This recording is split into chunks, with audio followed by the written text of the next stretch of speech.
Como você está? Como estão os estudos? Nesta aula, nós vamos aprender um pouco sobre estruturas hiperestáticas, mais especificamente o seu método de cálculo. Você deve se lembrar que na aula anterior eu lancei um desafio em que 3 amigos estavam carregando um sofá e o desafio era determinar qual amigo ia fazer mais ou menos força, ou se tinha alguma posição que algum desses amigos, pudesse ficar de maneira a fazer menos força, trabalhar menos.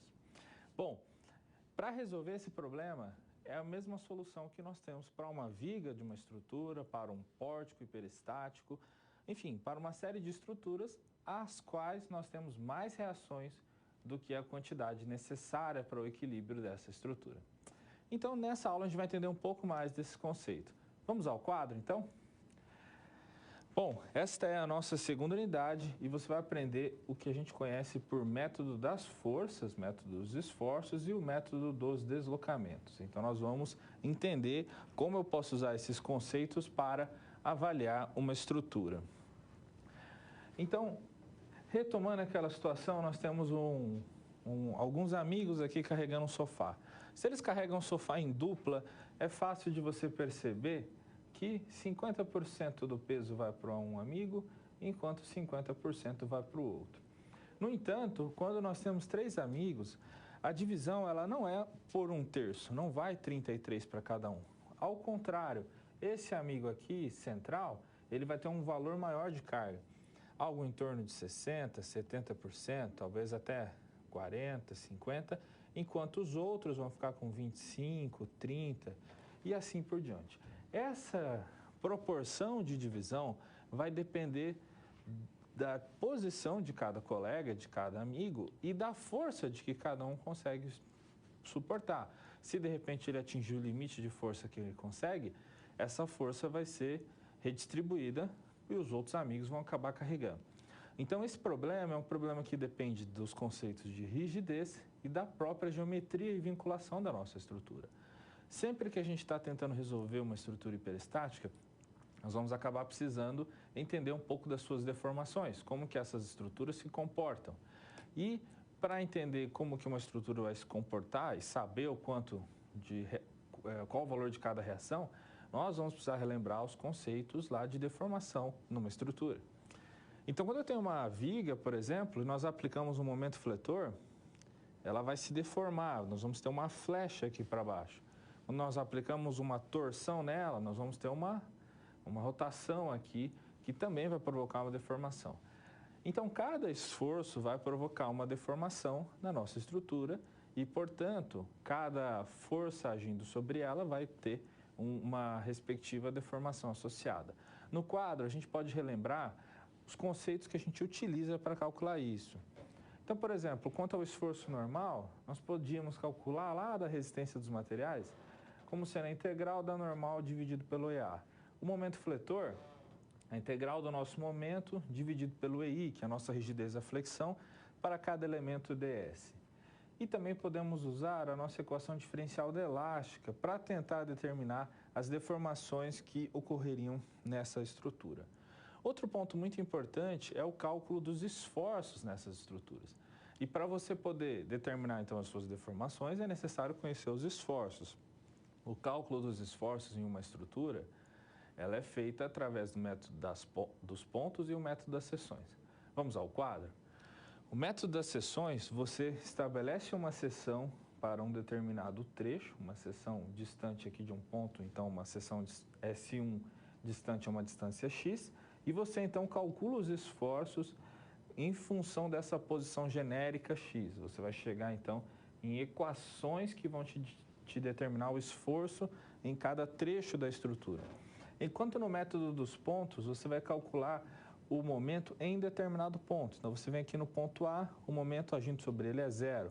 Vem aqui no ponto B, o momento agindo aqui vai ser essa carga distribuída, vezes o comprimento dela, vezes metade do braço, então menos 5.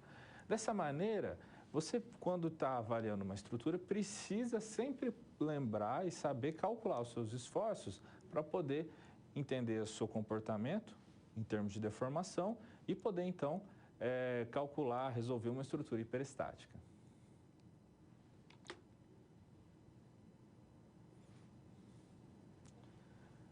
Nós vamos conversar um pouco sobre o princípio dos trabalhos virtuais.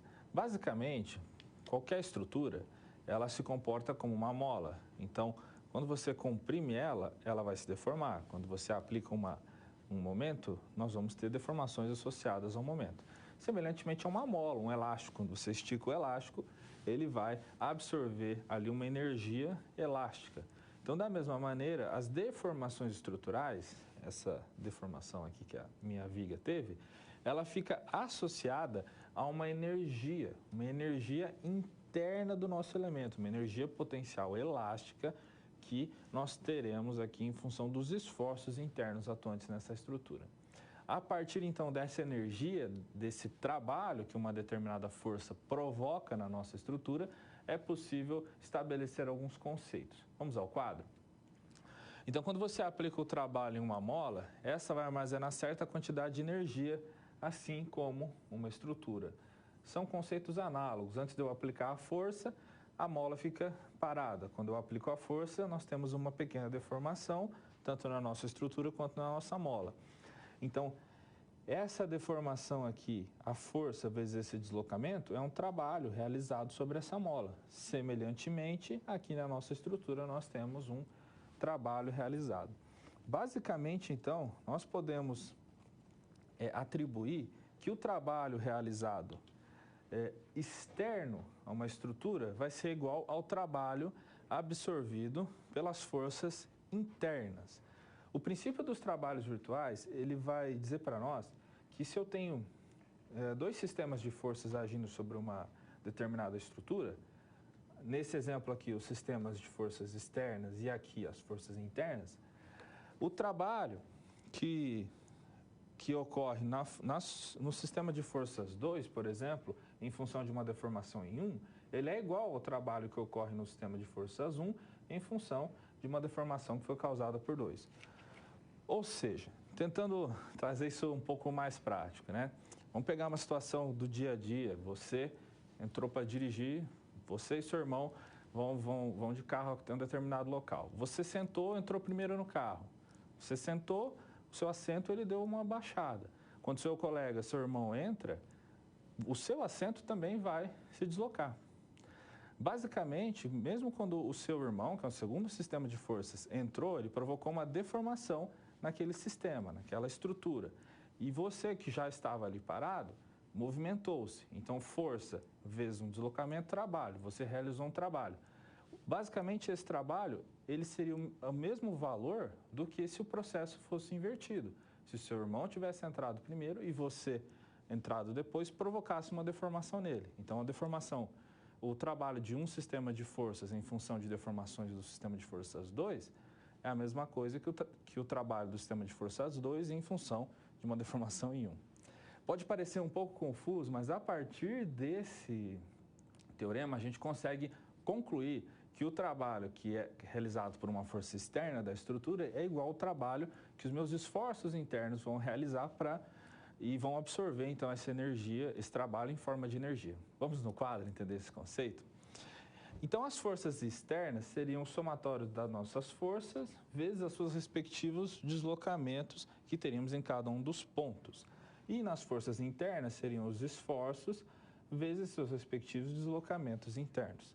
Se nós pudéssemos aplicar uma força externa virtual, cujo valor seja unitário, seja o valor de 1, nós teríamos então aqui um P igual a 1 e um determinado deslocamento.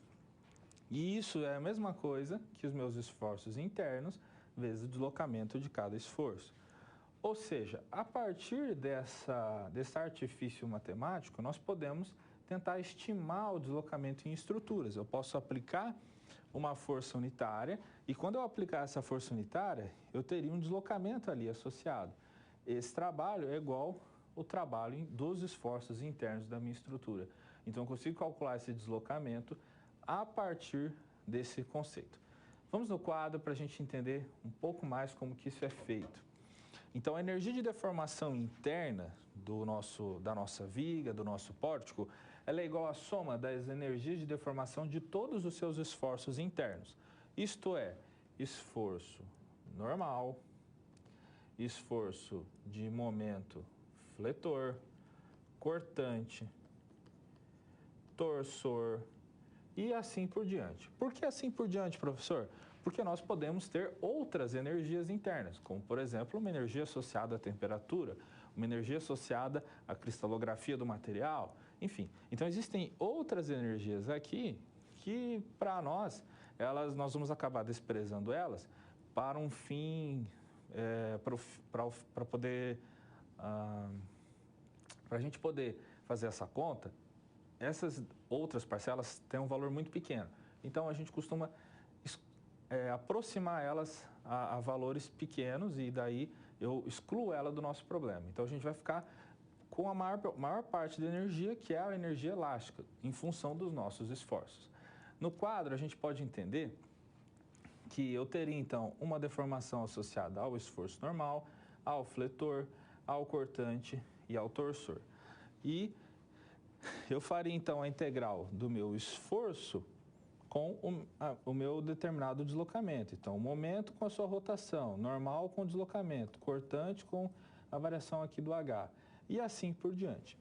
No entanto, dentre esses esforços, o esforço de valor mais significativo e mais importante para as nossas análises é o momento, porque na maioria das vezes estamos analisando vigas e pórticos.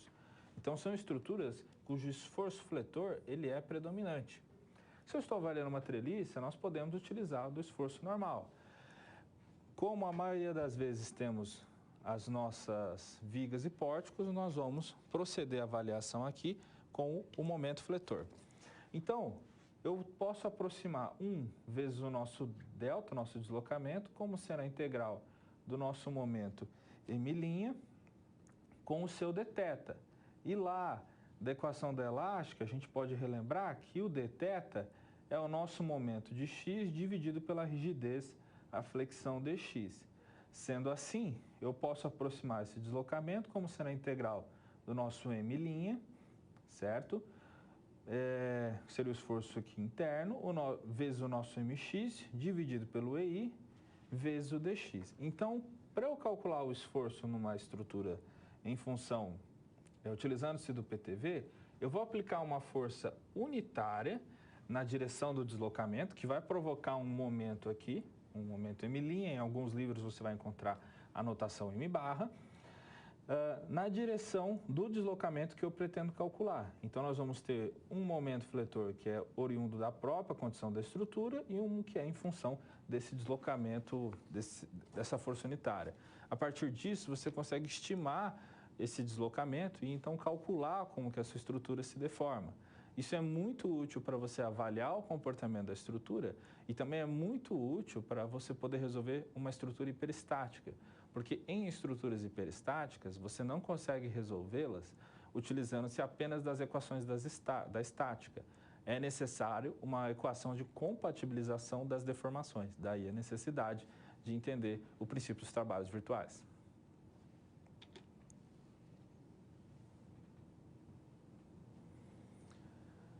Vamos conversar um pouco sobre o Teorema de Castiliano. O Teorema de Castiliano, ele é um teorema também energético, então também ele vai utilizar um pouco dos conceitos dos princípios dos trabalhos virtuais, mas ele é uma maneira que a gente consegue calcular a deformação, o deslocamento atuante ali em uma estrutura em função de um determinado carregamento. Vamos no quadro para a gente entender melhor isso? O teorema diz que o deslocamento de um ponto na estrutura é igual à derivada parcial da energia de deformação com relação a uma força atuante neste ponto e na direção desse deslocamento.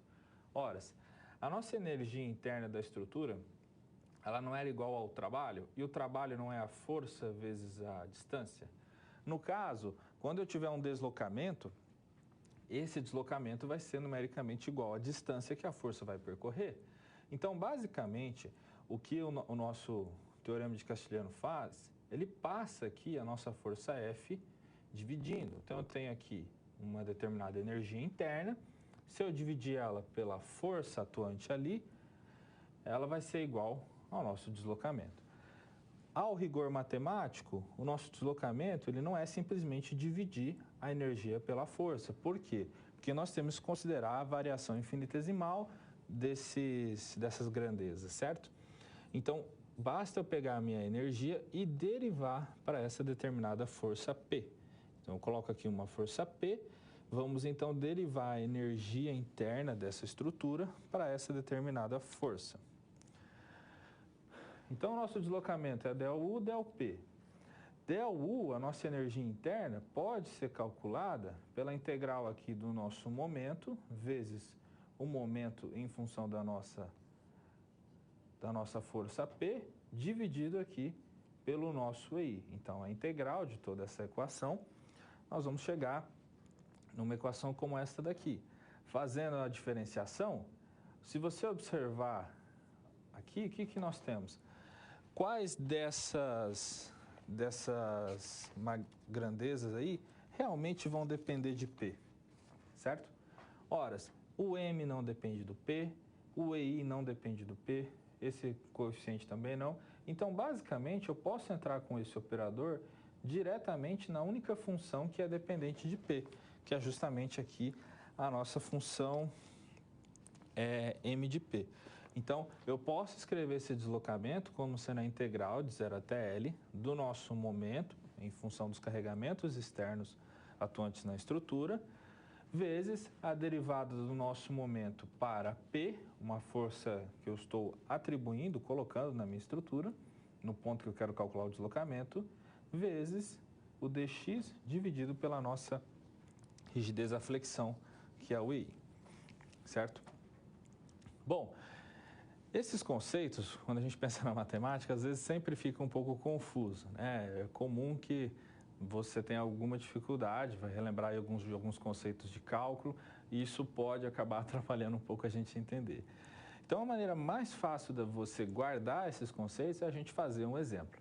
Vamos então ao quadro. Nós temos aqui uma viga engastada e livre com um carregamento real de 15 kNm. Nós vamos aplicar o teorema de Castiliano para calcular o deslocamento que teríamos na extremidade livre da viga.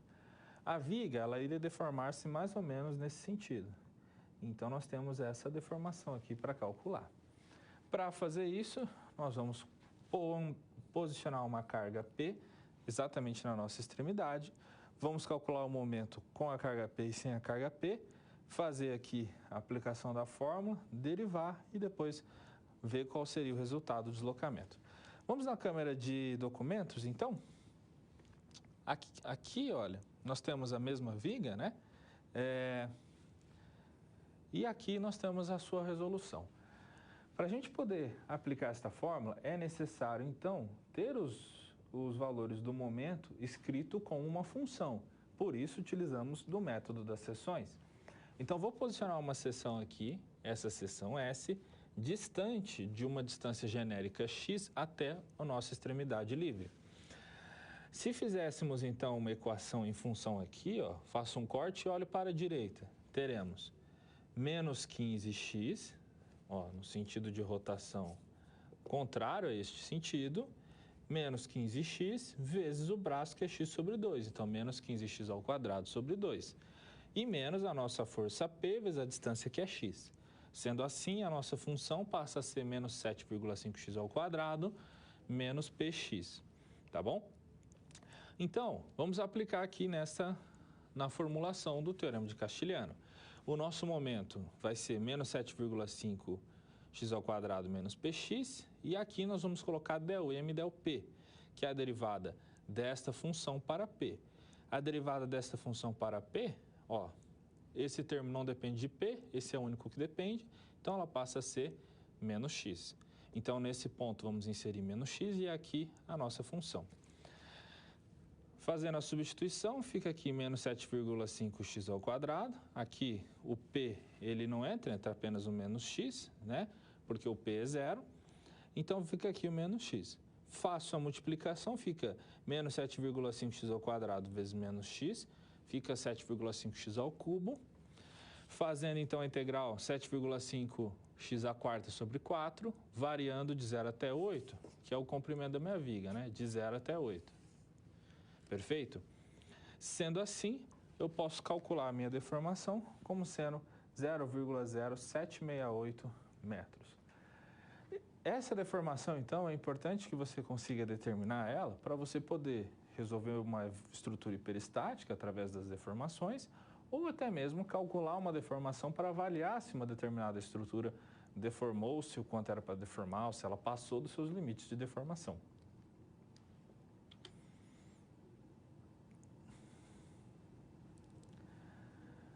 Nós temos agora uma situação-problema em que eu gostaria que você imaginasse que você é um professor e que está aplicando para um teste, para você poder entrar nessa universidade. Para você entrar, então, o coordenador do curso pediu que você resolvesse alguns exemplos de exercícios usando-se do método do princípio dos trabalhos virtuais ou do teorema de Castilhano para poder entender uma determinada estrutura hiperestática. Vamos ao quadro, então? Então, depois que você finalizou seu mestrado, uma faculdade convidou você para ministrar a disciplina de estruturas hiperestáticas. Só que, para você ser efetivado, você tem que passar em um teste. Então, você precisa resolver essa viga utilizando-se do PTV, do princípio dos trabalhos virtuais. Ao observar essa viga, a gente já consegue entender, você já consegue observar que nós teríamos 3 reações aqui no engaste, Por exemplo, uma vertical, uma horizontal e um momento. E na extremidade deste outro apoio, teremos uma 4ª reação. Sendo assim, é uma estrutura hiperestática, nós temos mais reações do que equações de equilíbrio. Então, como que a gente resolve esse tipo de estrutura?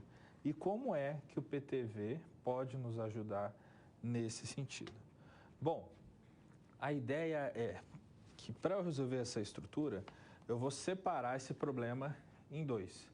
Então, eu vou escrever essa estrutura aqui, que é a minha estrutura real, como sendo a soma de uma estrutura engastada e livre com o carregamento externo, somado a uma estrutura engastada com o nosso apoio. Só que ao invés de eu ter o apoio, eu vou colocar uma força que representaria a nossa reação. Para a gente poder entender isso com calma, então peço que você observe aqui a minha espuma. Então, eu tenho um engaste, um apoio aqui e um carregamento, certo? Então, é mais ou menos isso. Eu vou remover esse apoio e vamos avaliar engastado e livre. E aí, depois eu vou remover a força e vou aplicar uma força de baixo para cima. Basicamente, quando eu tenho essa força agindo, eu vou ter um deslocamento aqui para baixo. E quando eu tenho a reação do nosso apoio agindo, um deslocamento aqui para cima. Então, eu vou calcular qual seria essa reação, tal qual os 2 deslocamentos, quando somados, eles se anulem, ou seja, a mesma condição de quando eu tinha um vínculo, naquele ponto. Então, assim, você pode resolver não só essa estrutura, esta viga, mas qualquer outra estrutura hiperestática. Através de uma compatibilização das deformações, você consegue achar o valor de força que compatibilizaria a deformação, utilizando-se, então, do teorema do princípio dos trabalhos virtuais para calcular essas deformações. Vamos ao quadro, então? Então, basicamente, nessa situação aqui, a minha deformação ela é nula, neste ponto. Quando eu tenho apenas o carregamento externo, eu teria uma deformação para baixo. E quando eu tenho o carregamento aqui da nossa reação, teríamos uma deformação para cima. Então, quando eu somar esses 2 valores, nós vamos chegar numa condição que vai, então, estabilizar, vai compatibilizar esses deslocamentos e não teremos, então, deformações atuantes nesta estrutura.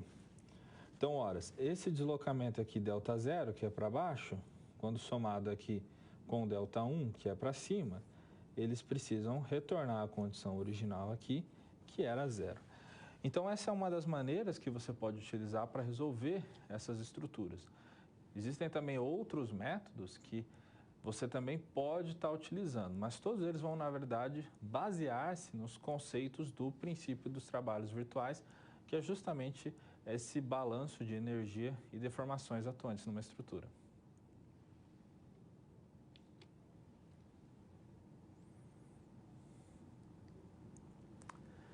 Nós vamos conversar um pouco sobre o método das forças. O método das forças é um dos métodos que nós utilizamos para resolver estruturas hiperestáticas. O método, ele é bem fácil de você entender o conceito, mas dá bastante trabalho de fazer as contas. E é importante que você, enquanto engenheiro, procure entender o método, porque esse método ele depende de uma avaliação um pouco mais subjetiva da estrutura, de olhar para a estrutura e entender o seu comportamento. Então, é fundamental que você, enquanto engenheiro, além de saber fazer a conta, é fundamental que você consiga olhar para uma viga, para uma estrutura e entender seu comportamento, ao menos de uma maneira qualitativa, né? Quantitativa, fazer uma conta, etc., eu sei, é mais difícil e nós temos auxílio de alguns softwares que podem estar nos ajudando. Vamos ao quadro, então? Bom, o método das forças, ele está baseado em alguns princípios que a gente não pode corromper, certo? Os primeiros, então, são as condições de equilíbrio, que são essas três equações. Então, no plano, eu preciso garantir essas três equações. As condições de compatibilidade e as nossas leis constitutivas do material. Se o material não suporta tração, eu não posso ter um esforço de tração. Basicamente é isso. Então, a ideia é a seguinte: se eu tenho uma estrutura hiperestática aqui, por exemplo, olha, nós temos 5 reações, né? 6 reações, perfeito? Então, quando eu tenho 6 reações, eu tenho 6 incógnitas. E eu tenho apenas 3 equações de equilíbrio. Então, a ideia do método é colocar novas equações. Quais equações? As nossas equações que vêm das condições de compatibilidade. Se eu observar esse ponto aqui, eu sei que aqui meu deslocamento na vertical é 0. Eu sei que nesse ponto meu deslocamento na vertical também é 0. Aqui, como eu tenho um engaste, o meu θ, minha rotação é 0. Então, eu vou calcular a deformação e calcular qual a força resultaria na deformação, qual é a condição ali de forças que, quando somadas, resultaria numa deformação nula, perfeito? Então, para a gente poder visualizar, vamos observar essa estrutura que ela tem 3 apoios. É uma estrutura, então, considerada hiperestática e que, para resolver ela, a ideia é a seguinte: vamos imaginar aqui que eu pudesse apagar esse apoio, remover ele. Se eu pudesse remover esse apoio, nós teríamos uma deformação aqui para baixo no valor de delta 1, 0. Essa deformação para baixo aqui de delta 1, 0, quando eu colocar a minha reação, ela não existiria, porque aqui, ó, o que eu tenho nesse ponto? Nós temos que o nosso deslocamento é 0. Então, na vertical, esse deslocamento é 0. Se eu tirei o apoio, eu teria uma deflexão, um deslocamento para baixo. Agora, eu vou somar essa situação com a nossa reação de apoio, que provocaria um deslocamento para cima no valor de delta 1. Então, basicamente, eu sei que quando eu somar delta 1, 0 com delta 1, 1 vezes o valor da nossa reação, isso precisa ser 0. Por quê? Porque nessa condição inicial aqui eu tinha um apoio e aqui o deslocamento era 0. Então, delta 1, 0 mais delta 1, 1 vezes VB tem que ser igual a 0. A ideia principal é sempre, então, remover o apoio e substituir o apoio por uma força de intensidade, que o valor da intensidade eu estou procurando, mas uma força que vai causar a mesma deformação que eu teria na estrutura caso eu não tivesse esse apoio. Porém, essa deformação vai ser no sentido oposto, tá bom? Então, sempre eu vou remover um apoio, 2, 3, quantos apoios forem necessários, até que minha estrutura fique isostática. Na condição isostática, você teria uma deformação onde você, na realidade, tem um apoio. Então, vamos calcular qual a força que reconstitui, né? Qual a intensidade de força que vai causar uma deformação para cima, que quando eu somar com a deformação para baixo do carregamento, volta à condição original, que era ter um apoio. E aí você já pode perceber que para calcular essas deformações, você precisa de algum método de cálculo de deformações. Pode utilizar do princípio dos trabalhos virtuais ou do teorema de Castilhano. Vamos ao quadro, então? Então, por exemplo, nesta viga aqui que temos um engaste e um apoio. Vou remover o apoio B e vamos imaginar como que essa estrutura se comportaria sem a presença do apoio B. Sem a presença do apoio B, nós teríamos um deslocamento aqui para baixo. Então, eu preciso calcular esse deslocamento. Para calcular esse deslocamento, eu vou colocar uma força virtual aqui.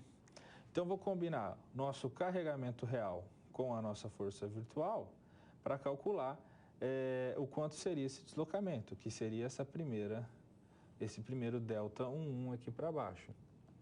10, perdão.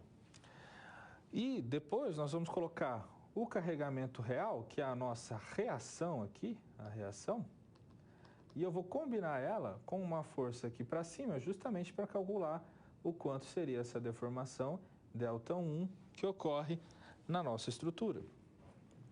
Então, eu preciso garantir uma condição na qual ΔI mais ΔI vezes o valor da minha reação, VB, seja igual a zero. Então, eu calculo o valor da deformação nessa primeira situação, né, que é essa daqui, e nesta segunda situação, que é essa expressão aqui. Uma vez que eu tenho os dois valores de deformação, eu consigo calcular o valor da minha reação de apoio, certo? Basta aplicar o PTV. Um ponto interessante da aplicação do método das forças é que você, teoricamente, poderia escolher qualquer apoio. Mas, se você escolher determinados apoios, pode ser que fique muito difícil de você resolver a sua estrutura. Então, o que convém? Convém escolher alguma determinada configuração, remover determinado apoio, que quando você remover, essa estrutura vai ser uma estrutura de fácil resolução, uma estrutura que você já conhece as equações para achar as reações de apoio, etc. Outro ponto interessante é que não precisa necessariamente ser a remoção de um apoio. Você pode, por exemplo, remover a continuidade em uma viga. Pode substituir uma viga que é contínua por uma rótula ali naquele ponto, desde que a sua estrutura ainda seja isostática global e localmente. Sendo assim, você teria ali uma condição de compatibilidade de rotações. Então, é interessante sempre você, ao invés de sair já escolhendo um apoio e removendo, é interessante você pensar um pouco sobre como que esses apoios iriam funcionar. Vamos ao quadro, então? Então, o passo a passo, basicamente eu vou escolher os apoios a serem removidos, aí eu peço para você sempre gastar um tempinho pensando. Separo os casos de carregamento externos, né, nosso carregamento real, que é o carregamento da estrutura, e o nosso caso de carregamento unitário, que eu vou utilizar apenas para calcular os esforços, né? Então, é um carregamento virtual, calcular as deformações, desculpe. E aqui dentro do real nós temos a nossa reação de apoio, o nosso hiperestático. A partir disso, nós vamos escrever as equações de compatibilidade, aquele ΔI mais ΔI vezes VB. Então, eu vou escrever essas equações. Calculo, então, esses deslocamentos, ΔI10, 20, 30, né? ΔI11, 12 e assim por diante. Uma vez que eu calculei todos esses deslocamentos, eu tenho todos os coeficientes ΔI0 e ΔIJ. A partir deles, então, eu vou montar um sistema de equações de compatibilidade e eu só vou ter de incógnitas as nossas reações. Calculo, então, as reações de apoio. Tendo as reações de apoio, é possível, então, entender o comportamento da estrutura. Uma vez que você conseguiu calcular a reação de apoio, a sua estrutura deixa de ser hiperestática, você já tem o valor da sua reação, então você consegue determinar o comportamento da estrutura como um todo.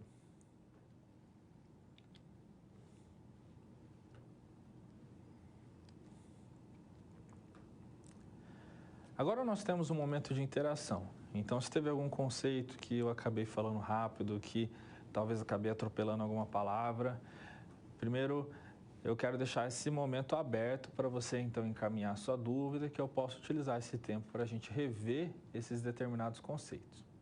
Então, vamos ao quadro, ver se tem alguma pergunta.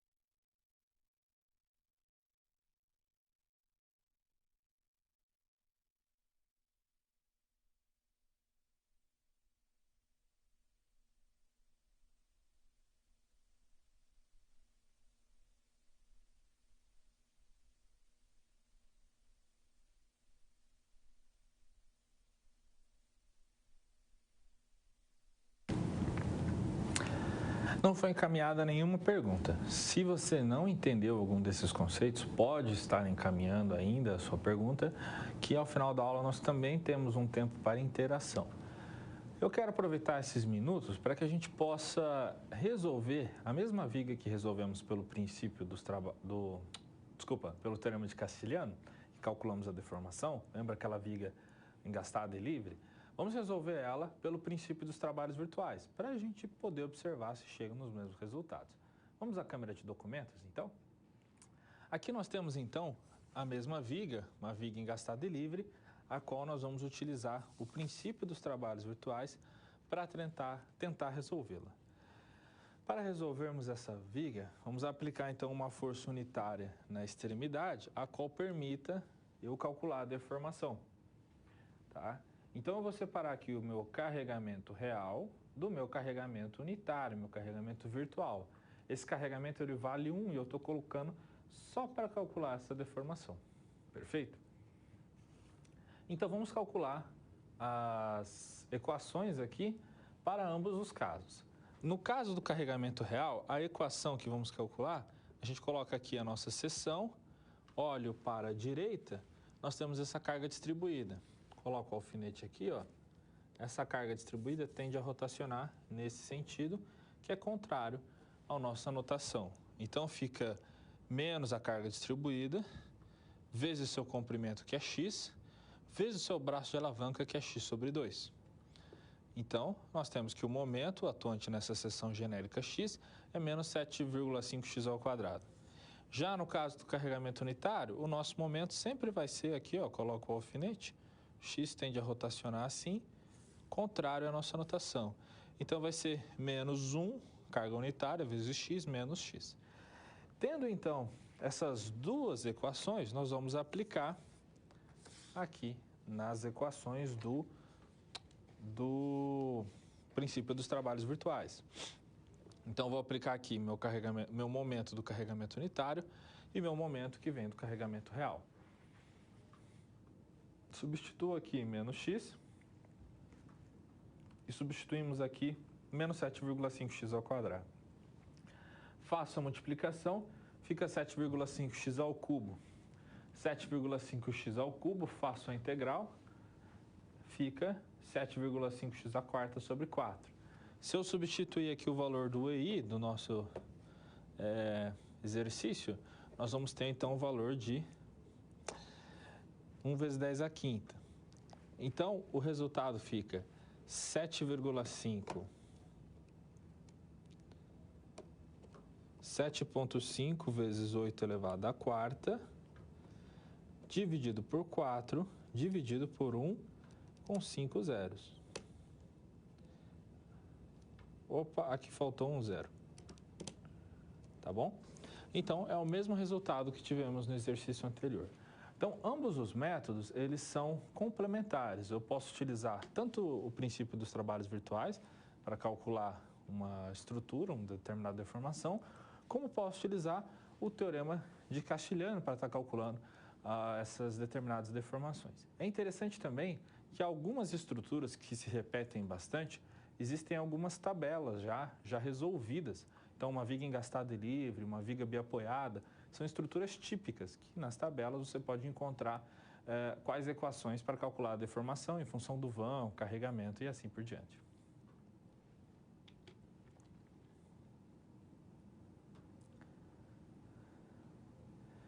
Nós temos agora uma situação problema em que você está participando de um teste para ser professor em uma universidade. E para você poder conquistar sua vaga, você precisa então conseguir resolver alguns problemas aqui de estruturas hiperestáticas. Embora seja uma situação para um professor, é bem interessante que você entenda esses conceitos, porque esses conceitos vão ajudar você a entender o comportamento de uma estrutura. Você, enquanto engenheiro, após formar-se no exercício profissional, dificilmente vai usar essas equações. É muito raro a gente utilizar isso. No entanto, o comportamento da estrutura você precisa entender. Quando você estiver na obra, quando você estiver fazendo uma visita em um prédio antigo, lá com um monte de patologia, você precisa olhar para aquela estrutura e tentar entender seu comportamento. Vamos ao quadro, então.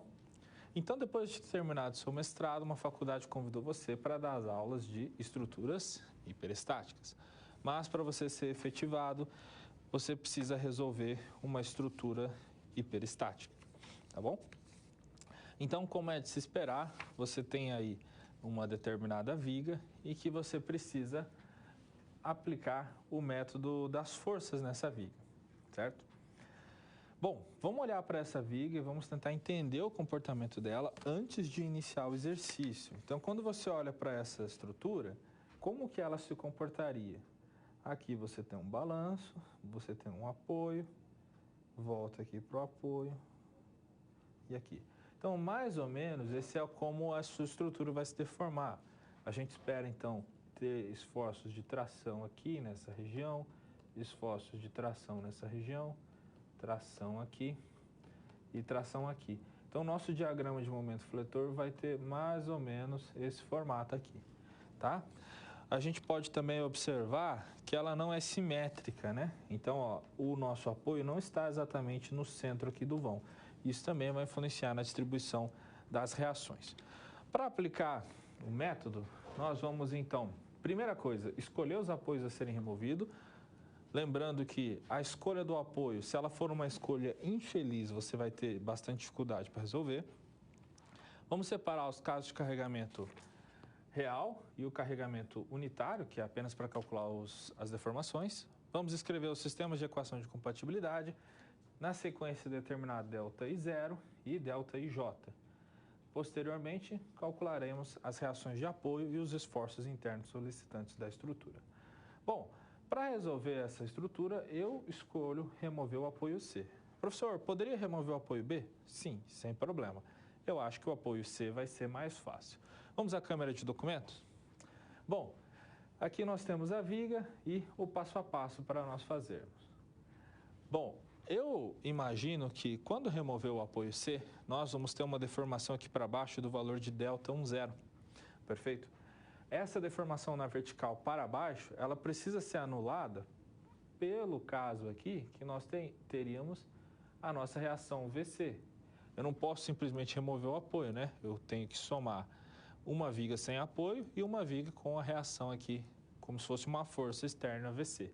Então, essa força VC causaria uma deformação para cima, delta 11, tal qual, se você fizer delta 10 mais VC vezes delta 11, nós teríamos aí que isso tem que ser igual a zero.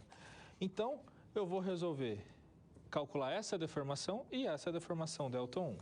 Para calcular a primeira deformação aqui, que é a nossa deformação delta 10, eu vou pegar a minha viga, a qual eu já calculei as reações de apoio para facilitar, e nós vamos, então, combinar isso aqui com uma situação que eu tenho uma carga unitária.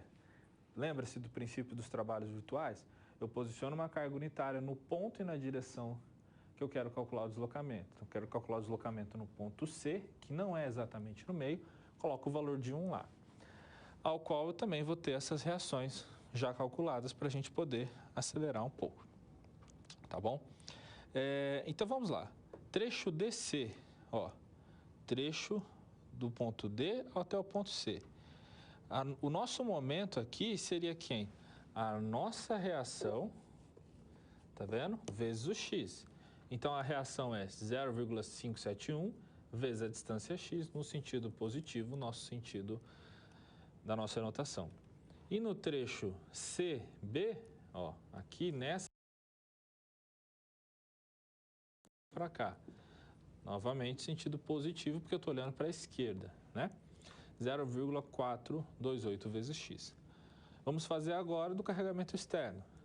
Tá? M' e M' são conceitos de carregamento virtual, carregamento unitário. Agora, esses aqui já são do carregamento real, o externo.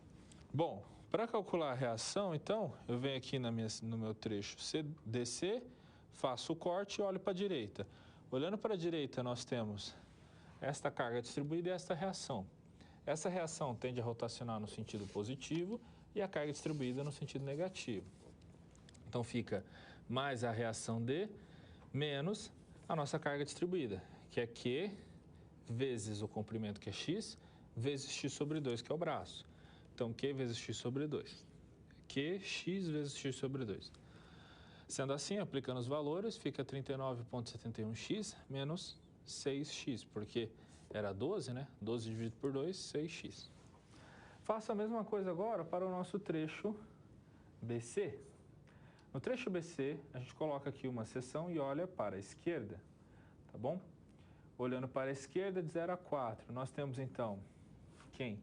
Essas três forças, a força do 8, a reação e a distribuída. Então fica menos 8 vezes a distância aqui, que é x, mais essa distância aqui que é 2, então x mais 2, aqui ó.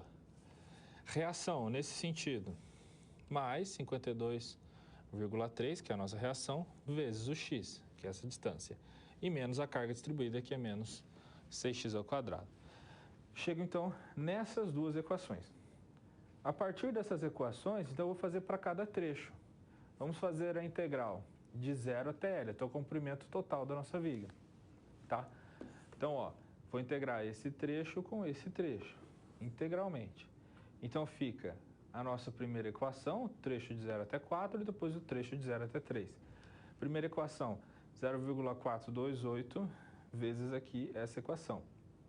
Segundo trecho, 0,571 vezes esse valor. Continuando esse problema, você achou aqui a primeira integral para você calcular delta 10. Aí, para continuar a resolver esse problema, você vai calcular a mesma situação agora para o caso 2, certo? Nós fizemos o caso 1, delta 10, vamos fazer o delta 1. Claro, eu parei aqui na integral, mas você pode depois continuar a integral, é só para facilitar o tempo. Tá? E aqui, então, o processo é o mesmo. Vou aplicar uma carga unitária e combinar aqui. Nós vamos chegar, então, nas mesmas equações de momento, você vai chegar nessas integrais. Então, a partir daqui, você calcula delta 1. Então, você vai ter conseguido calcular delta 1 e delta 10. A partir disso, você vai resolver essas integrais passo a passo e, então, chegar nos resultados do delta 1 e delta 10. Daí você lembra que delta 10 mais delta 1 vezes VB é igual a 0. Então, você consegue calcular o valor de VC. Vamos ao quadro? Então, aqui você tem as integrais, você vem resolvendo elas, você chega nesse valor de delta 1 e nesse valor de delta 10 e delta 1. Consegue calcular, então, o valor de VC através da aplicação dessa equação.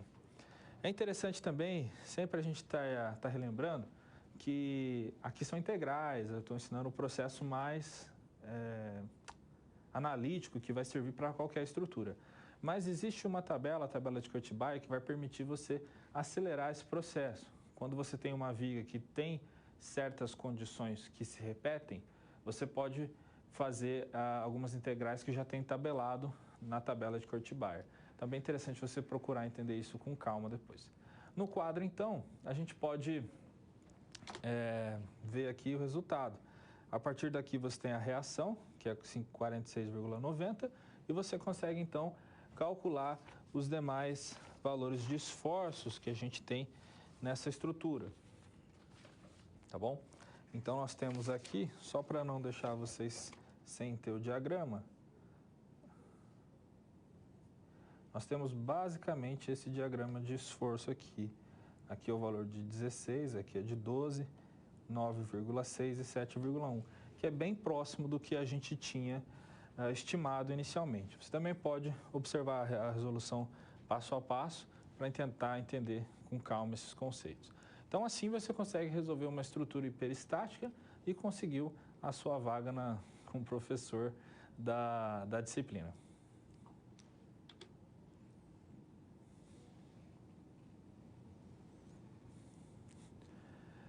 Vamos conversar um pouco agora sobre o método dos deslocamentos. A ideia do método dos deslocamentos ela é um pouco diferente do método das forças. No método das forças, você está procurando qual o valor da força. No método dos deslocamentos, a ideia é entender, calcular o deslocamento. Tá? Então, essa é uma diferença fundamental. E isso, então, vai influenciar todo o processo do método. Vamos ao quadro, então? Aqui a gente tem duas estruturas e se você observar a sua viga da esquerda, ela tem apenas uma reação extra, então ela é uma vez hiperestática. Já a sua viga da direita, nós temos 5 reações extras. Então, se eu tivesse que calcular 5 forças, ou seja, utilizando-se o método das forças, esse processo de cálculo seria bem mais demorado e isso seria muito moroso. Então, muitas vezes, nós temos estruturas que têm vários graus de hiperestaticidade e que a sua resolução, ela não é simples. Então, nessas situações, convém avaliar o uso do método dos deslocamentos, porque pode ser mais fácil calcular o deslocamento.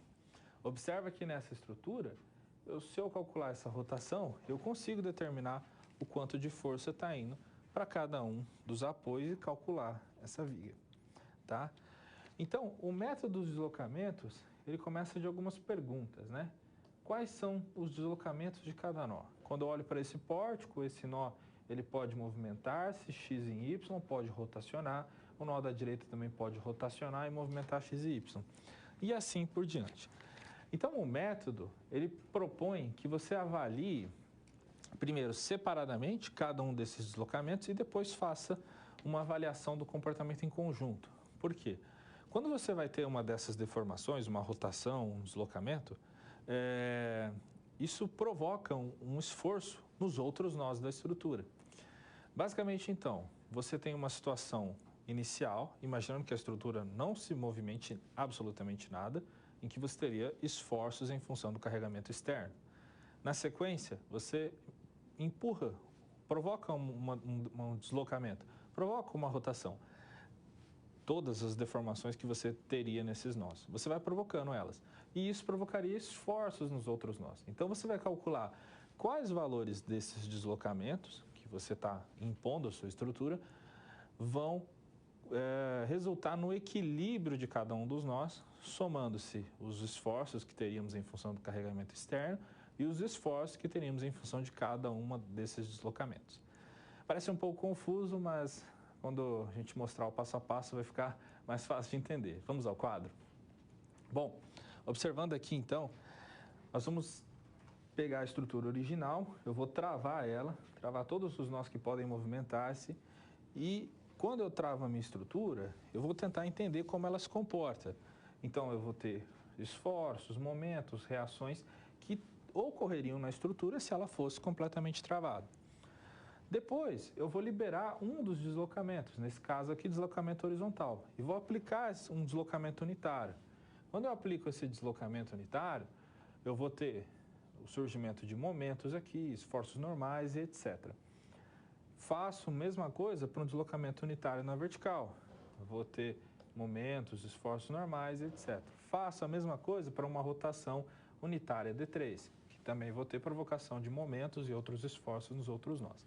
Então, basicamente, se eu somar esse momento que eu tenho aqui agindo no zero com o momento que eu teria aqui para um deslocamento, né, vezes aqui a rigidez, que seria o momento que nós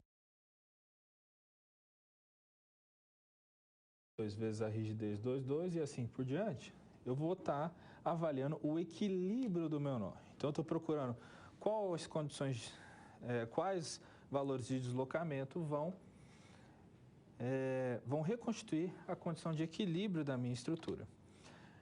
Então, no caso zero, eu vou calcular as reações fictícias, que é a minha estrutura completamente travada, calcular os meus termos de carga e as reações fictícias, daí eu consulto uma tabela, a tabela dos momentos de engastamento perfeito. E na sequência, eu vou resolver os demais casos, que são os casos dos deslocamentos e das deformações que teríamos agindo sobre a estrutura. Então, quando eu tenho um deslocamento deslocamento unitário aqui, por exemplo, ele vai provocar um momento aqui.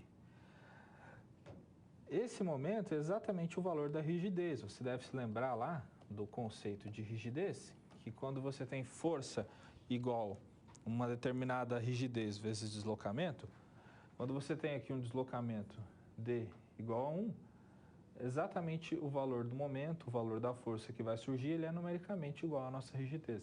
Então, aqui vai surgir um momento, um esforço, que é em função da rigidez de cada barra.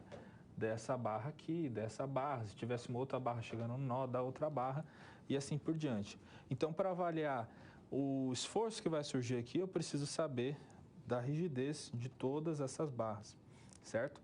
E essas rigidezes também, elas também são obtidas em tabelas, então fica uma maneira mais simples de você poder resolver esse problema.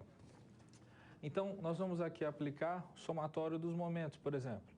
O nosso termo de carga, que seria lá para a condição 0, carregamento externo, mais a minha rigidez vezes o deslocamento 1, mais a minha rigidez vezes o deslocamento 2, mais a minha rigidez vezes o deslocamento. Rigidez vezes deslocamento é força, certo? Então, eu estou somando uma força original, que eu teria na estrutura travada, com rigidez 1, deslocamento 1, rigidez 2, deslocamento 2, e assim por diante. Então, estou somando uma série de forças e momentos atuantes sobre a minha estrutura. Eu vou calcular, então, quais são os valores de deslocamento que façam, ou melhor dizendo, satisfaçam o equilíbrio, que é quando eu somar todas essas forças, o valor ser nulo. E um ponto interessante é que você precisa conseguir calcular esses termos, né? Então, você precisa conseguir calcular suas reações de engastamento perfeito e os seus coeficientes de rigidez local. Esses coeficientes e essas reações, elas são obtidas através do método das forças, mas elas já são tabeladas. Então, você consegue consultar essas tabelas para condições genéricas, condições que se repetem bastante, e tentar resolver esse problema. Vamos à câmera de documentos, onde eu quero mostrar a tabela para vocês. Bom, aqui então nós temos tabelas de reações de engastamento perfeito. Então, por exemplo, uma carga distribuída engastada dos dois lados. Nós teríamos uma reação de QL² sobre 12 de momento e QL² sobre 2 de esforço vertical. Mesma coisa, uma carga concentrada, enfim. São situações que costumam se repetir. Então, se eu quiser saber o caso de um pórtico que os dois nós aqui eu travei, se eu travar os dois, eles vão estar engastados, eu tenho os momentos. E aqui nós temos os coeficientes de rigidez local, que podem ser obtidos através da tabela. Então, eu consulto aqui na tabela como que eu tenho o valor, por exemplo, se eu tivesse uma rotação aqui no 1. Se eu tenho uma rotação em 1, vai surgir um momento de valor de 4EI sobre L e do outro lado um momento de 2EI sobre L. E vai surgir um esforço na vertical aqui de 6EI sobre L ao quadrado e aqui para baixo de 6EI sobre L ao quadrado. Então, você pode consultar essas tabelas que você vai ter os esforços atuantes em função de cada um dos deslocamentos, uma rotação, um deslocamento horizontal, um deslocamento na vertical, quais os esforços que isso provocaria na nossa estrutura. A partir dessas tabelas, você consegue montar o nosso sistema de equações e então calcular os valores dos deslocamentos, resolvendo então a sua estrutura.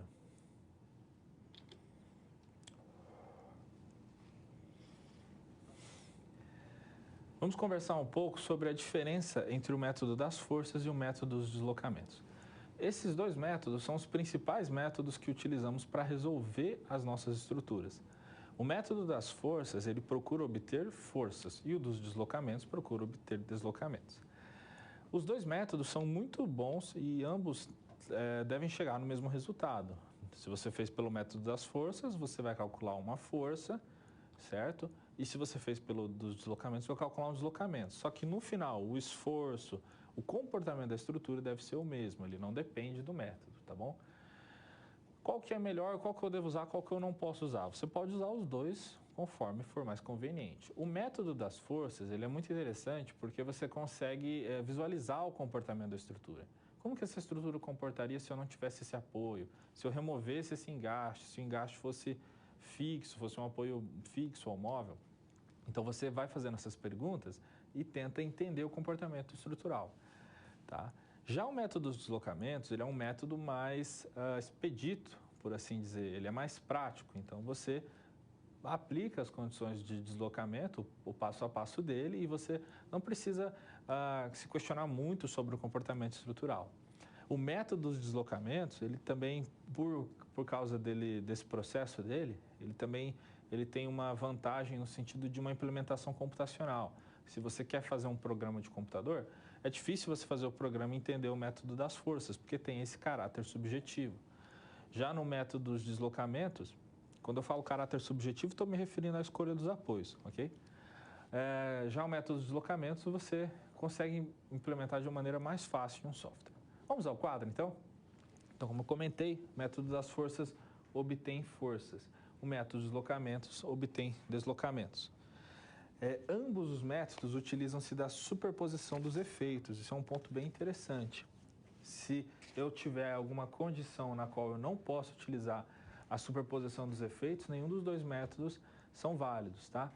Essa superposição dos efeitos, ela é válida no campo de pequenas deformações e pequenos deslocamentos, em que ainda é válida a viga de Euler-Bernoulli, os princípios básicos de elasticidade. Quando eu tenho uma estrutura que está lá rompendo, teve lá 20, 15 centímetros de recalque, é uma estrutura que já está num campo bem diferente dessas situações e aí não valeria mais, tá bom? Mas, na maioria das vezes, quando estamos avaliando o comportamento de uma estrutura, estamos nessas condições de pequenos deslocamentos e pequenas deformações, que, portanto, então, são válidos o princípio da superposição dos esforços. Nós vamos usar das condições de compatibilidade e das condições de equilíbrio. O método das forças vai utilizar de compatibilidade, compatibilizar deformações, e o método dos deslocamentos vai utilizar a condição de equilíbrio, vai equilibrar as forças agindo no nó. Os dois métodos são excelentes. E agora, quero convidar você ao quadro, que a gente tem uma frase que ajuda bastante a guardar a diferença entre eles, né? O método das forças, as incógnitas são forças, cujos deslocamentos associados recuperam condições de compatibilidade. Quando eu falo condição de compatibilidade, estou me referindo a deformações. Então, eu tinha lá uma viga engastada com um apoio. Eu removo o apoio e imagino que eu teria uma deformação. Aplico, então, uma força, cujo deslocamento dela, quando eu associar, ele vai voltar a uma condição de compatibilidade. Já no método de deslocamento, as incógnitas, são os deslocamentos, cujas forças associadas recuperam condições de equilíbrio. Então, basicamente, tinha uma viga aqui engastada, né? E um apoio. Eu vou tentar determinar essa rotação. Então, eu vou calcular a minha situação engastada, certo? Qual seria o momento aqui? E vou somar com uma situação na qual eu provoco uma rotação na viga para saber o quanto de momento surge em cada um dos nós. Então, eu vou calcular aqui, vou somar um momento com uma rigidez vezes um deslocamento. Calcular qual seria o deslocamento que reconstitui a nossa condição de equilíbrio da estrutura, certo? Então, é sempre importante saber essa diferença. Convém comentar também que algumas estruturas, elas têm muitos apoios para serem substituídos por forças, mas têm poucas deslocabilidades. E o oposto também é verdadeiro, tá? Então, o método a ser mais apropriado, você precisa avaliar qual a situação que você tem. E o método dos deslocamentos, como eu comentei, ele é muito interessante para implementação computacional, porque é um método que ele permite você estabelecer um roteiro, enquanto o método das forças é um pouco mais complexo, porque a escolha do apoio, o computador não consegue escolher, você tem que escolher por ele.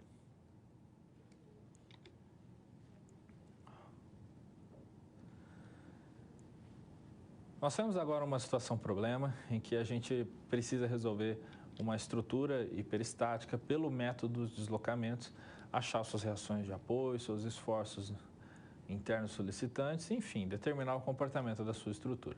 Vamos ao quadro, então. Nós temos uma viga, então, biengastada, engastes no apoio A, no apoio D, e com dois apoios centrais, apoio B e C. Antes da gente iniciar, a gente sempre começa com o comportamento, né? Então, olha para essa estrutura, tenta entender como ela se comporta, tente imaginar, ela é simétrica, ela não é simétrica, qual apoio eu vou ter mais reação, qual apoio eu tenho menos reação, onde eu tenho tração, onde eu tenho compressão. Então, observando aqui a tendência, né, seria algo mais ou menos assim, tá bom? Então, nós teríamos tração aqui em cima, tração embaixo, tração aqui embaixo, tração aqui em cima, tração por aqui. Então, o diagrama de momento fletor seria algo mais ou menos assim. Quanto aos engastes A e D, eu não sei, pode ser que seja um engaste positivo ou negativo, é difícil determinar isso sem fazer as contas. Então, vamos avaliar a estrutura e avaliar quais pontos estão livres, né? O ponto D, B e o C, eles estão livres para rotacionar, enquanto os apoios A e D estão travados por serem engastes. Sendo assim, nós temos duas deslocabilidades, uma em B e outra em C. Vou determinar o sistema hipergeométrico dessa viga. Vamos resolver os casos de deslocamentos 1, 2, 3, quantos forem necessários. Resolver o sistema linear, obter os deslocamentos. Uma vez calculados os deslocamentos, é possível, então, calcular os esforços e as reações de apoio. Vamos à câmera de documentos? Aqui na câmera de documentos, então, temos o sistema hipergeométrico, a situação 0, que é a situação em que nós não temos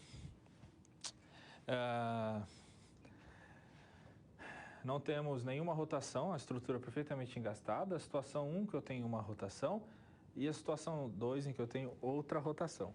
Então, vamos procurar resolver cada uma dessas situações. Nós vamos começar pelo caso de carregamento 0, perfeito? Então, seria esta viga. Vamos fazer aqui o trecho AB. Quando eu tenho um carregamento atuante e um engaste aqui, eu tenho uma situação de engastamento perfeito. Então, eu venho aqui na tabela, engaste, KL ao quadrado sobre 12.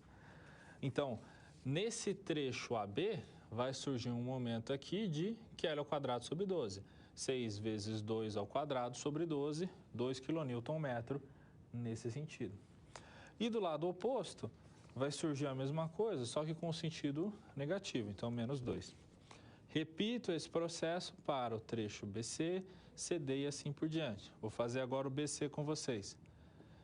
Trecho BC teria um momento aqui e outro momento aqui.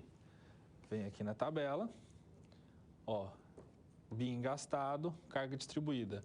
KL ao quadrado sobre 12, KL ao quadrado sobre 12. Então, KL ao quadrado sobre 12, 6, que é o meu carregamento, vezes 4 ao quadrado sobre 12, 8 kNm. Mesma coisa do outro lado, né? Só que agora com o sinal invertido. Então, o que eu faço com isso? Eu vou ter os momentos em todos os pontos da minha estrutura para o caso 0, que é a estrutura completamente travada. Imagina que eu colei uma chapa aqui que trava a minha estrutura. Então, eu já vou começar o equilíbrio do ponto. Aqui no ponto A, eu só tenho esse valor de momento, 2 kN. No ponto B, eu tenho esse valor de menos 2 e o valor do trecho BC, que é 8. Então, eu vou somar aqui menos 2 com mais 8, 6. Mesma coisa, a gente faz o equilíbrio do nosso C. Feito isso, você vai chegar nos dois termos de carga, beta 1, 0 e 2, 0, da nossa equação.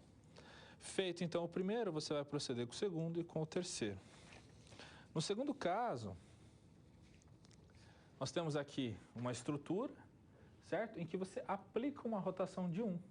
Quando você aplica essa rotação, vai surgir um momento aqui, outro aqui, outro aqui e outro aqui. Então, você precisa calcular esses momentos. Como que eu calculo, professor?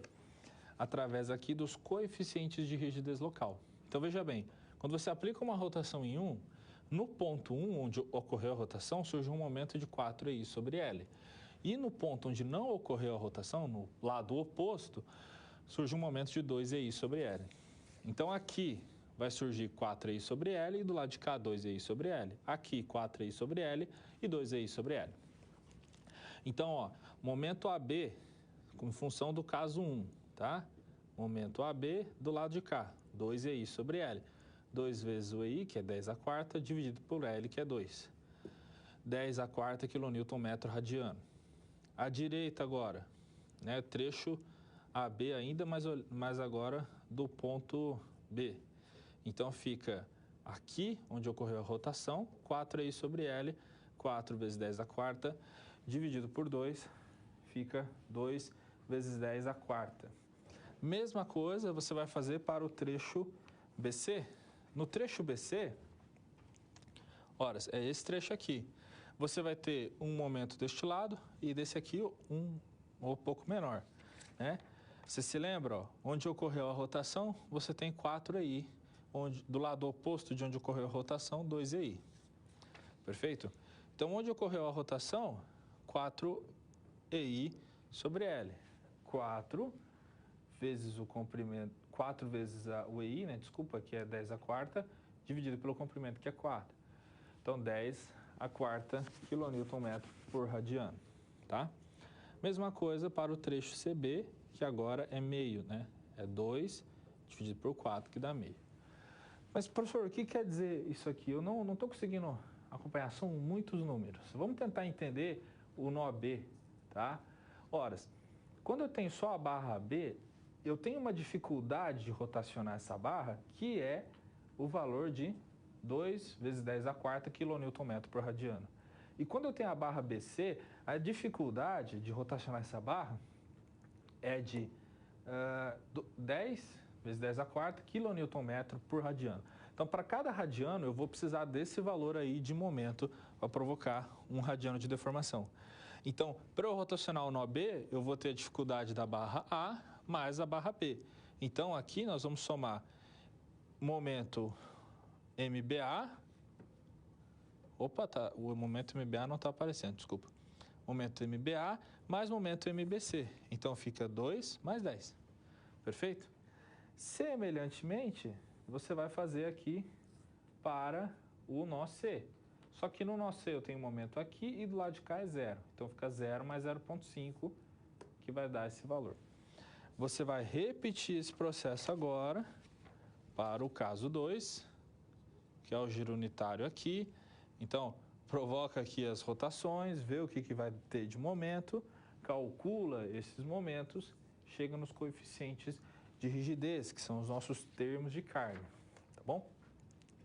E aí, na sequência, nós teremos o sistema linear. Então, eu vou pegar aqui meu caso 0. Deixa eu deixar aqui do lado para você poder acompanhar. Ó, no nosso caso 0. Quanto que era beta 1, 0? Era 6. Então, o 6 eu coloco aqui, tá? K11, ok? Que nós calculamos.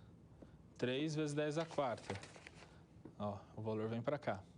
K12, ó, 0,5 vem para cá.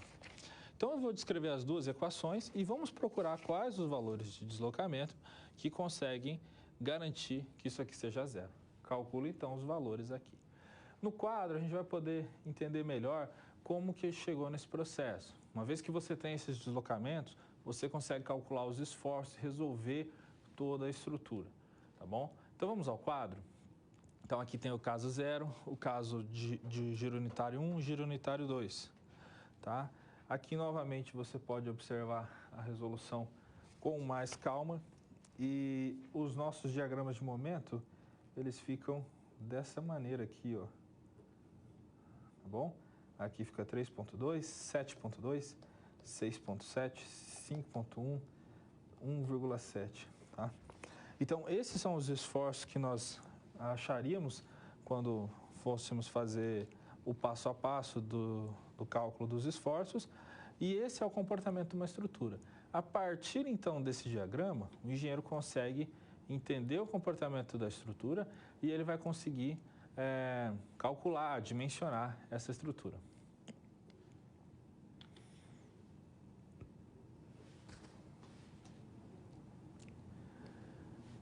Agora nós temos um momento de interação e se teve alguma dúvida, algum momento que eu falei algo rápido, que você não entendeu, por favor, mande a sua dúvida que a gente vai tentar esclarecer ela nesse momento.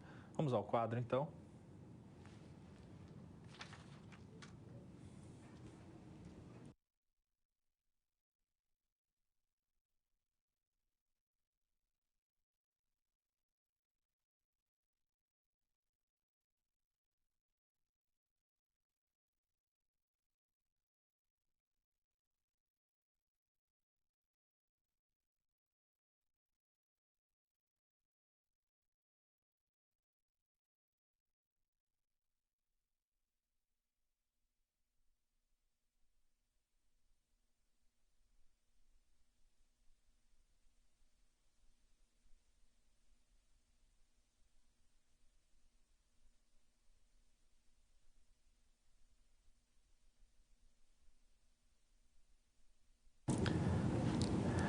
não foi enviada nenhuma dúvida, então eu gostaria de aproveitar esse momento para que a gente pudesse entender um pouco mais da aplicação das tabelas de Kurt-Baer. Vamos à câmera de documentos? Aqui nós temos a tabela de Kurt-Baer e, basicamente, nós temos tabelas de integrais para determinados diagramas de momento. Então, por exemplo, diagrama de momento triangular com diagrama triangular. Ao invés de eu resolver a integral, basta eu vir aqui e constar essa fórmula. 1/3 do nosso comprimento vezes o momento m e o momento m', que é o nosso m barra, tá? E você poderia, então, resolver o exercício do método das forças dessa maneira. Ao invés de resolver a integral, você desenharia o diagrama de momentos e aí você faria a combinação, por exemplo, de um diagrama de parábola com um de triângulo. Então, você vem aqui, olha, parábola, combinar com triângulo e assim por diante. Dessa maneira, você conseguiria resolver uma viga, né, sem ter que fazer todas as integrais, tintim por tintim. Então, a tabela de Kurt-Baer permite você acelerar o processo quando você tem uma viga, uma estrutura, que ela tem um comportamento que se repete. Existem certas estruturas que não vão se encaixar nessas tabelas, que você vai ter que fazer a sua integral, tá? Vamos então rever os conceitos que vimos nessa aula? Vamos ao quadro? Bom, nós vimos o princípio dos trabalhos virtuais, em que eu aplico uma força unitária virtual na direção do deslocamento para fazer o cálculo. Eu aplico esta equação aqui. Aprendemos o teorema de Castiliano, o qual o enunciado diz que o deslocamento de um ponto na estrutura é igual à derivada parcial da energia de deformação em relação a uma força atuante neste ponto na direção do deslocamento. Então, basta eu fazer a derivada do nosso momento para P e então calcular esta equação. Conhecemos também o método das forças, o qual o passo a passo é remover os apoios, separar os casos de carregamento, estabelecer o sistema de equação de compatibilidade, determinar os coeficientes ΔI0 e ΔIJ e depois encontrar as reações de apoio e os esforços internos. Já no método dos deslocamentos, você está procurando calcular as deslocabilidades, né? Avaliar os deslocamentos da sua estrutura. Então, você vai determinar as deslocabilidades, as quais vão permitir você fazer o sistema hipergeométrico. Na sequência, você resolve os casos 0, o caso 1, o caso 2, deslocamento 3, 4 e assim por diante, em que você aplica um deslocamento na estrutura. E depois o terceiro passo é resolver o sistema linear. Quando você resolve o sistema linear, você vai obter os deslocamentos. A partir desses deslocamentos, então, você consegue calcular os esforços e as reações de apoio. Eu espero que esses conceitos tenham ajudado você a entender um pouco mais como que a gente resolve, como que a gente calcula uma estrutura hiperestática e que essa aula tenha ajudado você a realmente acompanhar e a estudar de uma maneira a realmente guardar e compreender esses conceitos. Muito obrigado.